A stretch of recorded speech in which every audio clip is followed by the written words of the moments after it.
Hello students, I am Dr. Vinod Kamble. In this video, we are going to discuss about the topic budgetary control, जहाँ पे हम लोग budgetary control का meaning क्या होता है, एडवांटेजेस क्या है और लिमिटेशंस क्या है उसके बारे में पढ़ने वाले हैं. First will start with meaning. Now budgetary control जो है ये एक प्रोसेस है जहाँ पे मैनेजमेंट क्या करते हैं, अपने फ्यूचर के लिए एक बजट प्रिपेयर करते हैं. बजट का मतलब ही क्या होता है, एक टारगेट सेट किया जाता है और फिर ऑर्गेनाइजेशन देखती है कि हमारा एक्चुअल परफॉर्मेंस क्या है. एक्चुअल परफॉर्मेंस मतलब उन्होंने एक्चुअली में कितना परफॉर्म किया है और ये दोनों को कंपेयर किया जाता है. कंपेयर करने के बाद में इसमें कोई डेविएशन तो नहीं है ना, वो देखा जाता है. डेविएशन मतलब बजट और एक्चुअल परफॉर्मेंस में कोई डिफरेंस तो नहीं है ना, वो फाइंड आउट किया जाता है. सपोज मैनेजमेंट को यहाँ पे एक्चुअल परफॉर्मेंस और बजट के बीच में कुछ डेविएशन मिल जाता है, मतलब कि एक्चुअल परफॉर्मेंस जो है बजट से कम है, तो उस केस में मैनेजमेंट को क्या करना पड़ता है, करेक्टिव एक्शन लेना पड़ता है ताकि ये डेविएशन को वो लोग मिनिमाइज कर पाए. बिकॉज डेविएशन को अगर हम लोग इग्नोर करते हैं तो डेविएशन जो है वर्स्ट होते जाता है और हमेशा वो बढ़ते जाता है, जो हमारे ऑर्गेनाइजेशन के परफॉर्मेंस के लिए बिल्कुल भी अच्छा होता नहीं है. तो इस डेविएशन को हम लोग को क्या करना है, टाइमली एक्शन लेके हम लोग को उसको मिनिमाइज से जीरो लेवल पे लेके जाना है. अभी यही सिचुएशन को मैंने यहाँ पे ग्राफिकली रिप्रेजेंट किया है कि ये हमारा बजट है, मतलब टारगेट है, ये हमारा एक्चुअल परफॉर्मेंस है, दोनों को हमने कंपेयर किया. कंपेयर करने के बाद में अगर सपोज एक्चुअल परफॉर्मेंस और बजट मैच हो रहा है या एक्चुअल परफॉर्मेंस बजट से ज्यादा है, तो हमको कोई एक्शन लेने की जरूरत नहीं है बिकॉज हम लोग प्रॉपर परफॉर्म कर रहे हैं. पर अगर सपोज हमारा एक्चुअल परफॉर्मेंस बजट से कम है तो यहाँ पे हमको नेसेसरी एक्शन लेने की जरूरत है बिकॉज यहाँ पे क्या है, डेविएशन आ रहा है. ओके, और ये डेविएशन को हम लोग इग्नोर कर सकते नहीं. तो इस तरीके से बजटरी कंट्रोल जो होता है वो परफॉर्म किया जाता है ऑर्गेनाइजेशन के अंदर. Now we'll see the advantages of budgetary controls. First is tool for measuring performance.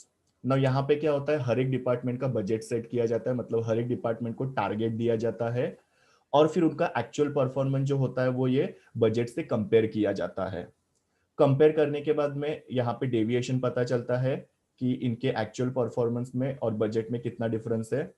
अगर डेविएशन बहुत ज्यादा है इट मींस जो परफॉर्मेंस है वो बहुत ही पुअर है, और अगर डेविएशन कम होगा इट मींस परफॉर्मेंस अच्छा है.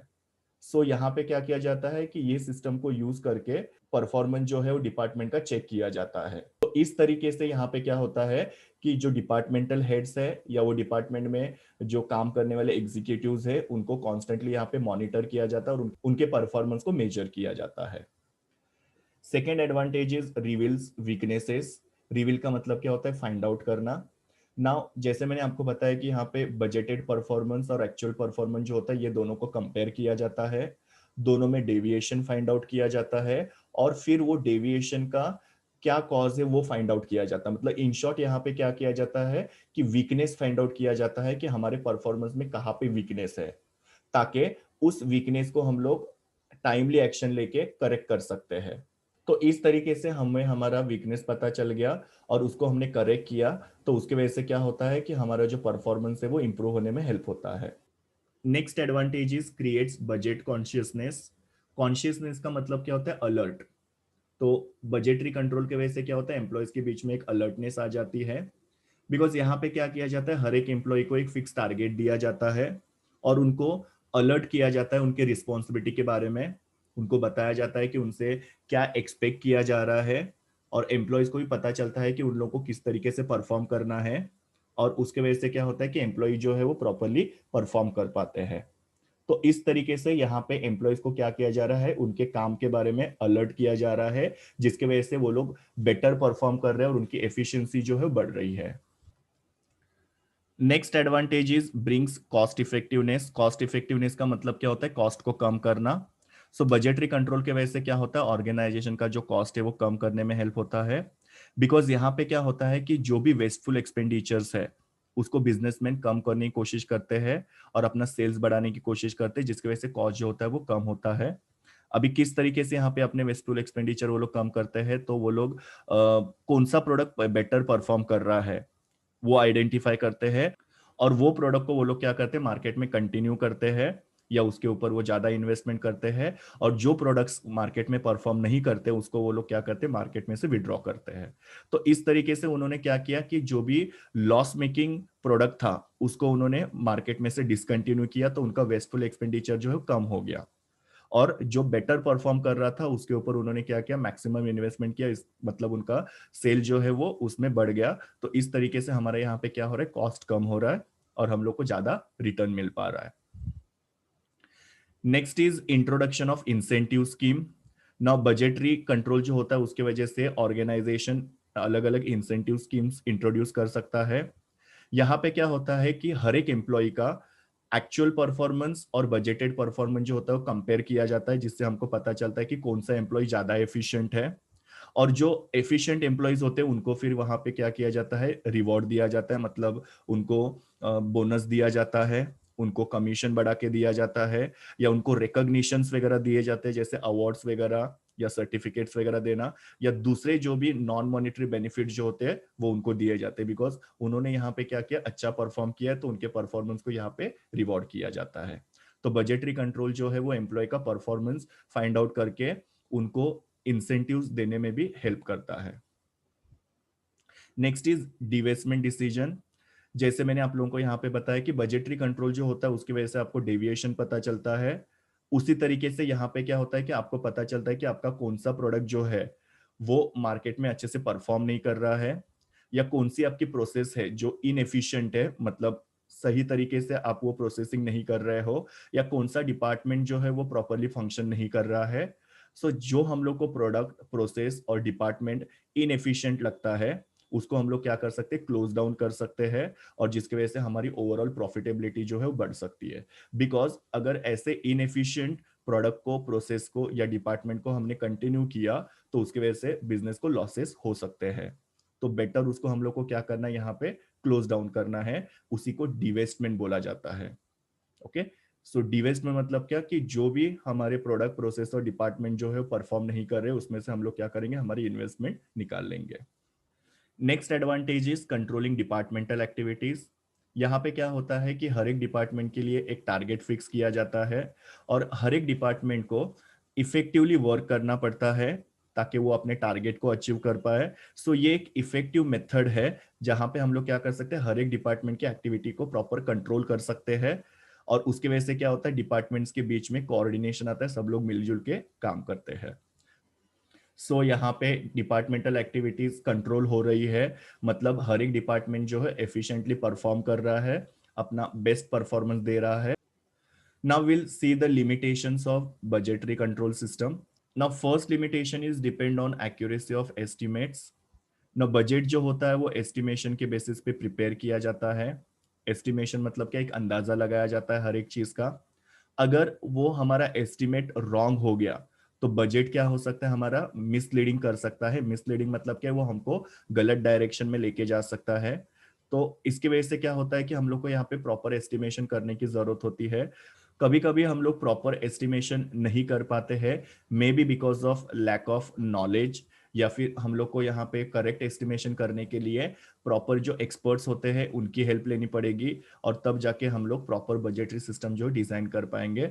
पर यहाँ पे शायद तक लैक ऑफ नॉलेज की वजह से या किसी एक्सपर्ट्स की हेल्प नहीं लेने की वजह से जो एस्टिमेशन होता है वो रॉन्ग हो सकता है, और एस्टिमेशन रॉन्ग होने की वजह से हमारा जो बजट होता है उसके ऊपर उसका एडवर्स इम्पैक्ट होता है, हम लोग हमारे बजट को अचीव कर पाते नहीं है।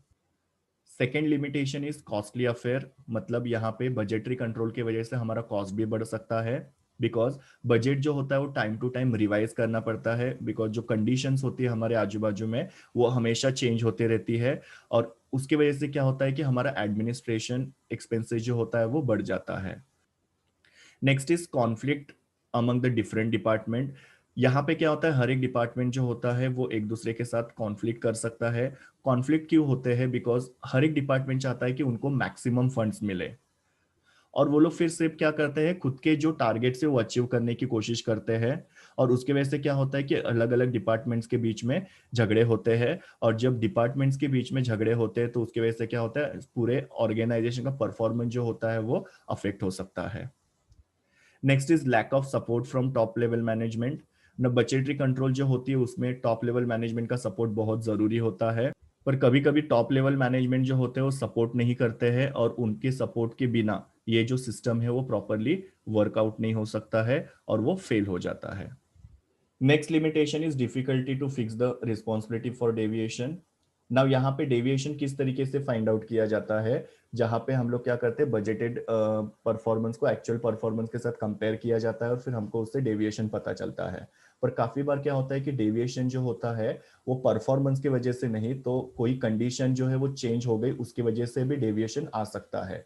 नाउ कंडीशन मतलब कोई बिजनेस एनवायरनमेंट का फैक्टर चेंज हो गया, जैसे इकोनॉमिक एनवायरनमेंट में चेंजेस आए, पॉलिटिकल एनवायरनमेंट में चेंजेस आए या इंटरनेशनल एनवायरनमेंट में चेंजेस आए, जिसके वजह से क्या हुआ है, परफॉर्मेंस में डेविएशन आया है।